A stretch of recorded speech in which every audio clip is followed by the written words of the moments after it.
Hey, good people. Welcome back to my channel. This is Matisse, your lifestylist.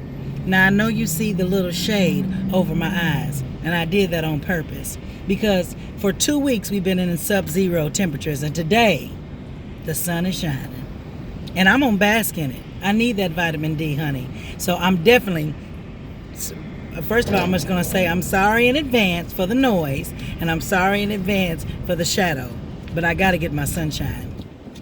The sun is an inevitable part of our mood, and after being in the dark, in the dark ages, no electricity, no water, I'm gonna let the sunshine come on in and brighten me up. I am actually waiting in a line to wash my car and to clean out the undercarriage, and it's probably about 30 people ahead of me. So I felt like it was a good time to come and talk to my people. I'm really excited about today's subject. I don't really know what to call it. I'm going to say another step on our journey, because that's kind of what we've been going, with these last few days. And I was thinking about what it takes to even start the journey. And starting something is like the hardest part. You got to leave your baggage behind in order to start it. And the baggage is what weighs you down, and most of the time it's not even as heavy as what you thought it was. So, for our first step in this journey, I think one of the most important things, I was talking to my sister this morning, and she kind of, put this on my mind. So I just started developing, a whole conversation about it. But anyway, the first jewel that I'm going to drop for you today. Well, actually it's it's one jewel, but 4 parts. Okay, let's do it like that. So, the first part of this jewel is leave a heritage of lessons learned and not repeated. Leave a heritage of lessons learned and not repeated. This is powerful. When you learn a lesson, and sometimes it's going to hurt, if you learn the lesson and learn from the lesson, then you don't have to repeat the lesson. And see, I think, especially for the younger generation, one of the things that really, sets them back is because they feel like they got to learn the lesson for themselves. And yes, you have to understand the lesson for themselves, but that don't mean you have to go through it. Listen to your mama. Listen to your auntie. Listen to the friend that's gone through it already and wants to help you circumvent those challenges. So that's what you can't get to your destiny without learning the lessons. And like, for instance, if I say, don't smoke cigarettes because it might give you cancer. You don't got to smoke cigarettes to see for yourself so you can learn that lesson. Or if I say, treat people like you want to be treated because it's going to come back to you. You don't got to mistreat people in order to get that lesson. You can listen to someone else. Listen to your elders. Listen to somebody. It don't even have to be your elders. It could be, your peer. Whatever it is, learn the lesson and don't repeat it. Leave a heritage of lessons learned and not repeated. Okay, that's my first part. The second part is break generational curses and then burn them up so they no longer exist. See, the thing about a generational curse it's the thought of it is the curse. Because by vanquishing it from your mind and from your existence is the first step of breaking that generational curse. But just because you break a generational curse don't mean it can't creep back up 2 generations from now. That's why you got to burn it up. A couple of years ago, I went to a women's retreat. And I'll give you more information about that later. Phenomenal experience. But what we did in this women's retreat is we wrote down on this piece of paper something that's, that's nothing. A piece of paper is nothing. It can be easily destroyed. We wrote on our piece of paper everything that we wanted to get rid of. Whether it be, a history of abuse in your family, a history of molestation in your family. My main one was procrastination. And you might think it's funny, but procrastination will keep you from your destiny. And we already know that it kills your hope if you don't, you know what I'm saying? So it don't matter how small it seems or how big it seems, that we wrote it on this piece of paper. And then once we prayed over it and talked about it and worked through it, the moderator burned it up. You might think that this is silly, but just the symbolism of it took a weight off my shoulders. And other women said that it worked for them as well. So remember, when you break a generational curse, your mother was an alcoholic, you don't have to be an alcoholic. Well, once you stop it, we got to break it so it never comes back. Generational curse of poverty.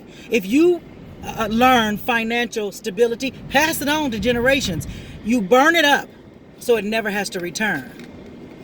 The third thing in this jewel, part 3 or part C of 1, is then after you've leaving the heritage of the lessons and you done burnt up all the generational curses, now we're going to restore fruitful traditions.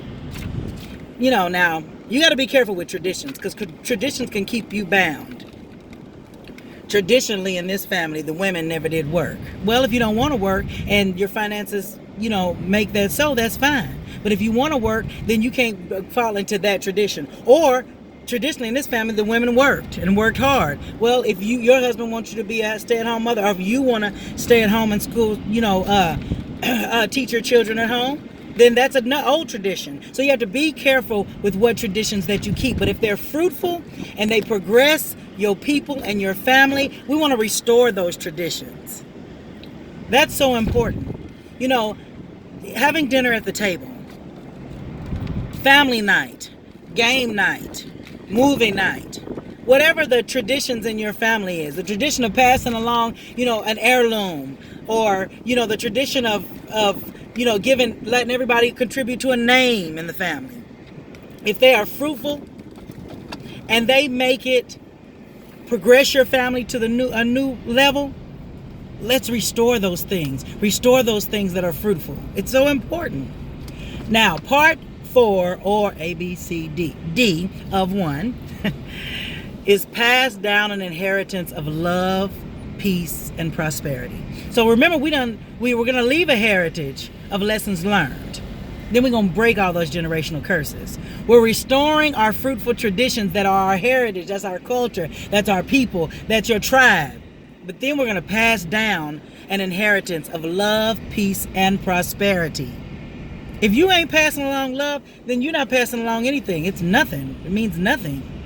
So remember that. We're going to leave a heritage. We're going to break generational curses. We're going to restore fruitful traditions. And we're going to pass down a heritage of love, peace, and prosperity. So that's my jewel for today. Hopefully it'll bless someone. Now, my butterfly for today. Everybody knows I like herbs. One that I recently came into contact with and can be life-changing for women especially is berberine.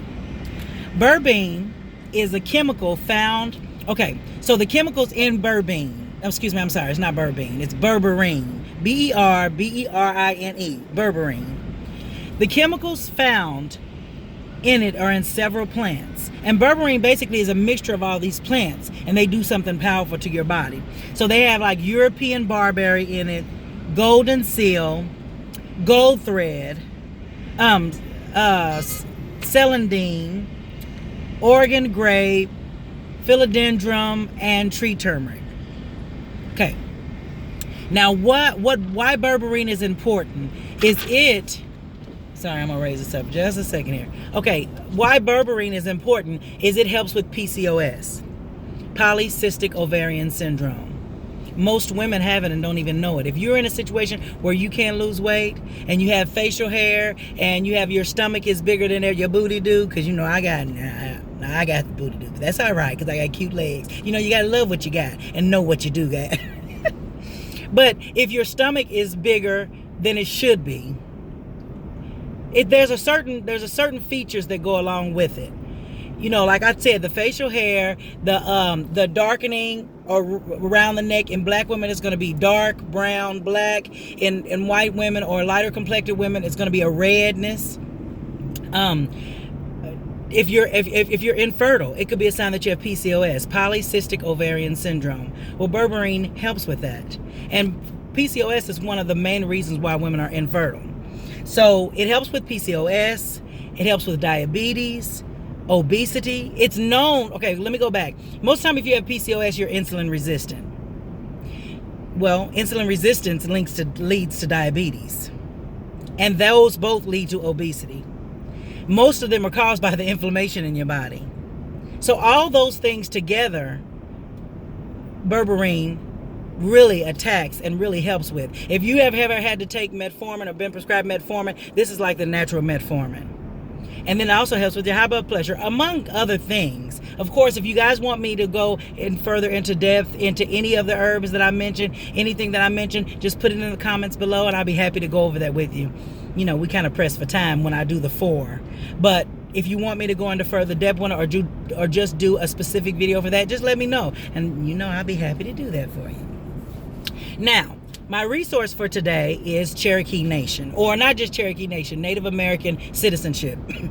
Recently, there was a Supreme Court ruling that freedmen, Native Americans, were to be added back to the rolls and able to, and their lineage was afforded the benefits of that nation. Cherokee Nation being the first one to do it.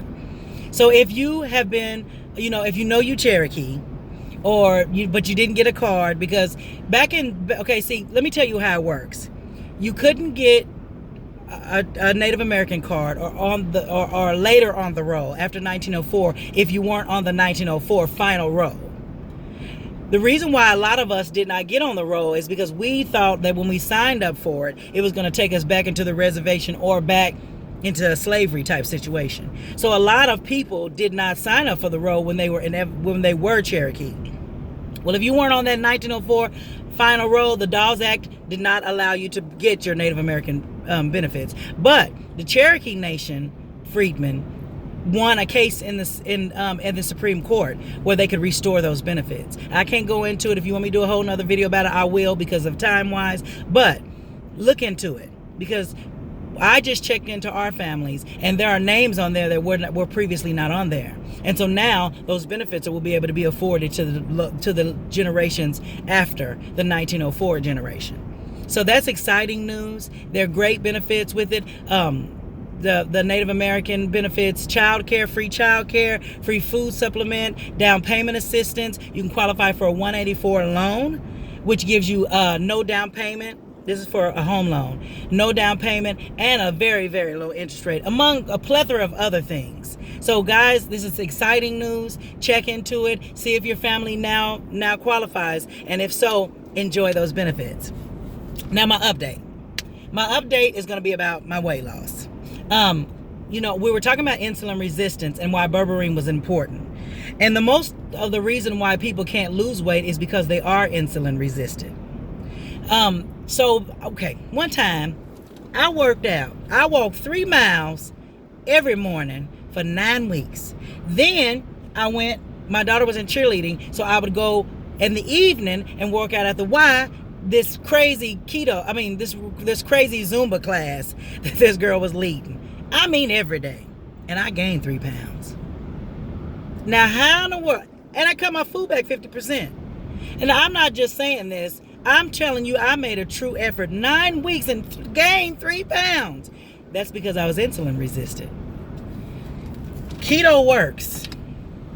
Keto is where you reduce or eliminate sugar out of your diet. Sugar in all forms. In the form of regular sugar, you can't have honey.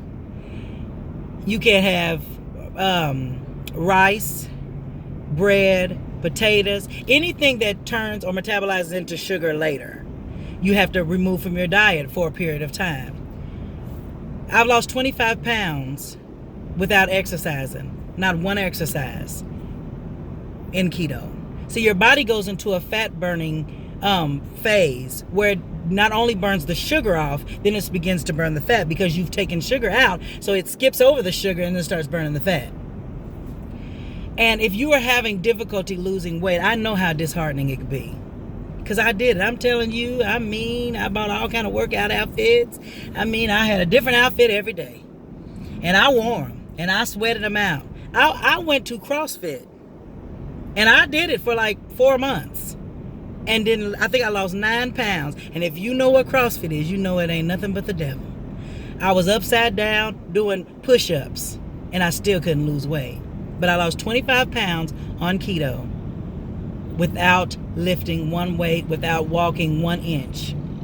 If you want me to do a video on keto and how it's affected myself, then you let me know, and I'll do one just specifically on keto. But I just want you guys, if you're having trouble and you're getting discouraged, most of the time you can't lose weight because you're insulin resistant. And keto will help you. It's like the silver lining on that cloud. And I'm telling you, it takes discouragement and it turns it into encouragement.